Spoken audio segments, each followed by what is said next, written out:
مزید ایسے بیان سننے کے لیے ہمارے چینل کو سبسکرائب کریں اور بیل آئیکن کو پریس کریں۔ کھلے آنکھ صلی اللہ کہتے کہتے اللہ کرے ایسا سونا نصیب ہو جائے کہ آنکھیں تو بند ہوں مگر ہم آقا کے قدموں میں پہنچ جائیں۔ جب ایسے کوئی سوتا ہے تو شاعر کہتے ہیں ضرور حاضری ہو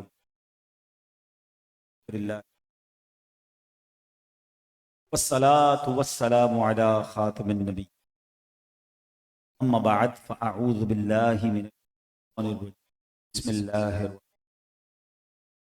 پڑھیے الصلاة والسلام علیک یا رسول اللہ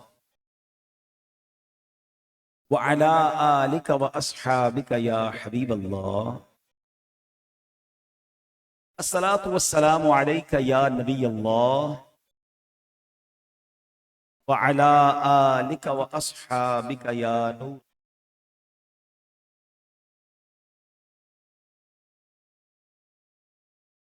اللہ تعالی پاک الحمدللہ آج بڑی خوبصورت محفل حیدرآباد نیمن سوسائٹی میں سجی ہوئی ہے۔ ہمارے 3 اسلامی بھائیوں کا نکاح بھی ہونا ہے اور ان کے نکاح کی شادی خانہ آبادی کے سلسلے میں یہ محفل سجائی گئی ہے۔ اچھی بات ہے، یہ بھی نصیب والوں کا حصہ ہے۔ شادی کی خوشی میں اپنی خوشیوں میں بھی ہم اللہ اور اس کے رسول کے ذکر کی محفل کو سجائیں، اور یہ بہت خوبصورت رواج ہے، اس کو عام ہونا چاہیے۔ الٹے سیدھے فنکشنز اور بے حیائی کے کاموں کی بجائے اللہ رسول کے ذکر سے اپنی خوشیوں کو دوبالا کرنا چاہیے۔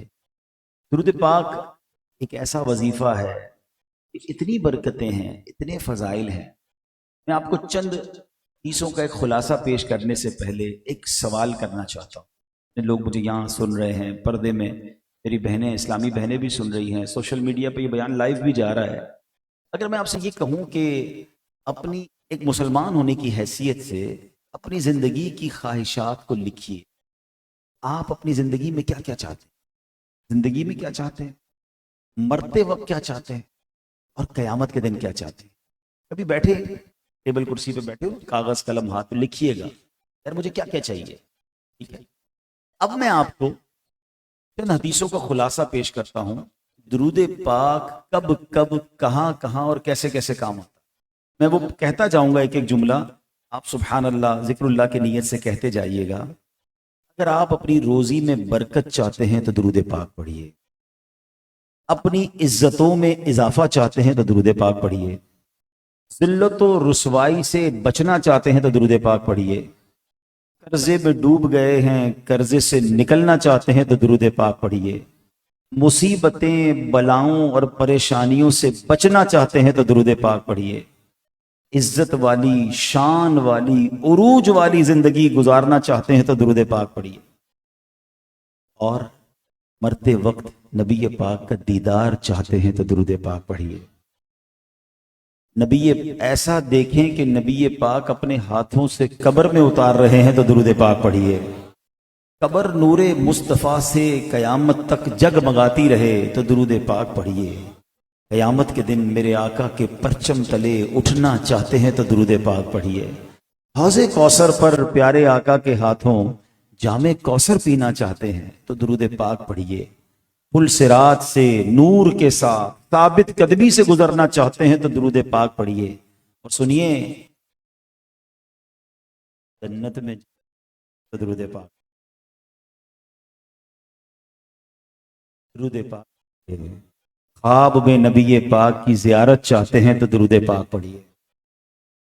اب کچھ باقی رہ گیا ہے؟ لسٹ میں کوئی چیز رہ گئی؟ زندگی میں جو جو چاہیے، مرتے وقت جو چاہیے ہیں، قیامت میں جو چاہیے، اینی تھنگ ایلس؟ اور کچھ بچا؟ دولت میں اضافہ ہو، عزت میں اضافہ ہو، ذلت و رسوائی سے بچوں، بیماریوں سے بچوں، ہیں پریشانیوں سے بچوں، ایمان والی زندگی، مرتے وقت آقا کا دیدار نصیب ہو، آقا جنت میں ساتھ لے جائیں، بچتا کیا ہے؟ جب تک زندہ رہوں بار بار مدینے جاؤں، آقا کا خواب میں دیدار کروں، ایک مسلمان کے لیے میں نہیں سمجھتا اس کے علاوہ کچھ باقی بچتا ہے۔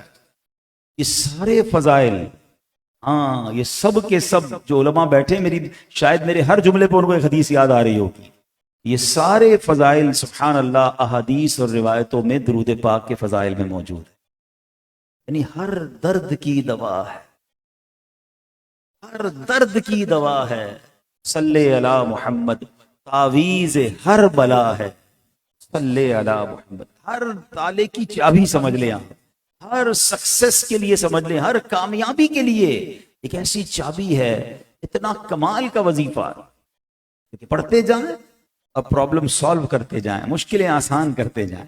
انفارچونیٹلی مسئلہ یہ ہے کہ فضائل پہلے بھی بہت بار سنے، آج شاید زیادہ سن لیے، پھر بھی پڑھنے کی طرف نہیں آتے۔ ایک دو دن بڑا جذبہ آتا ہے، تسبیح نکالی، پڑھ لیے 100-200 بار، پھر فضول کاموں میں لگ جاتے ہیں، پھر موبائل فون پہ گھنٹوں لگ جاتے ہیں۔ اس کو اپنی زندگی کا شیڈیول بنائیں، جس طرح آپ کا بریک فاسٹ ٹائم ہے، آپ کا لنچ ٹائم ہے، آپ کا ڈنر ٹائم ہے، آپ کا آفس ٹائم ہے، آپ کا فیملی ٹائم ہے، اب کچھ لوگوں کا جم ٹائم بھی ہے، ٹھیک ہے نا بھائی؟ درود ٹائم کدھر ہے؟ اپنی زندگی میں درود ٹائم کو لے آئیں، اپنے شیڈیول میں لے کر آ جائیں، پھر دیکھیں انشاءاللہ آپ اس کی برکتیں لوٹیں گے۔ اللہ مجھے بھی آپ کو بھی کثرت سے درود پاک پڑھنے کی توفیق عطا۔ میں ایک اور آسان فارمولہ بتا دیتا ہوں۔ کئی لوگ واک کرتے ہیں، اچھی بات ہے، صحت کے لیے کرنی چاہیے، جو واک کرتے ہیں، پیدل چلتے ہیں، یہ چلیں آپ موٹر سائیکل پہ کہیں آفس جا رہے ہوتے ہیں، آ رہے ہوتے ہیں، گاڑی میں جاتے ہیں، بس میں جاتے ہیں، ٹریول ٹائم جو ہے نا آپ کا، واکنگ ٹائم اور ٹریول ٹائم، اس کو درود ٹائم بنا کہ میں جب بھی پیدل چلوں گا ہاتھ میں تسبیح لے کے چلوں گا، تو انشاءاللہ آدھا گھنٹہ چلوں گا تو 600-700 بار درود پاک بھی ہو جائیں گے۔ موٹر سائیکل تو ہاتھ چلاتا ہے نا، پیر چلاتا ہے، زبان تو نہیں چلاتی موٹر سائیکل۔ موٹر سائیکل چل رہی ہے، میری زبان پہ درود پاک چل رہا ہے۔ کاش یہ ذہن بن جائے۔ ہمارے بزرگان دین کو اللہ رسول کے ذکر کا ایسا ذوق تھا۔ ایک بزرگ کے بارے میں آتا ہے، ایک سڑک سے گزر کر گئے، پھر واپس آئے، پھر گزرے۔ اس نے کہا حضرت ابھی تو آپ گزر کر گئے تھے۔ اور میں ہاں گزر کر گیا تھا، اللہ کا ذکر کرنا بھول گیا تھا۔ میری تمنا ہے میں زمین کے جس حصے سے گزروں اللہ کا ذکر کرتا ہوا، ہر جگہ کو گواہ بناؤں۔ بناتے ہیں موٹر سائیکل میں ٹیپ تو ہوتا نہیں، تو ہیڈ فون لگا کے گانے سن رہے ہوتے ہیں۔ اللہ کے بندو، ساری سڑک کو گناہ کا گواہ کر رہے ہو، کیوں سننے یہ گانے باجے، یہ الٹی چیزیں نہیں؟ تھوڑی سی لائف ہے، ذکر و درود میں، عبادت میں گزار لیں۔ ہمارے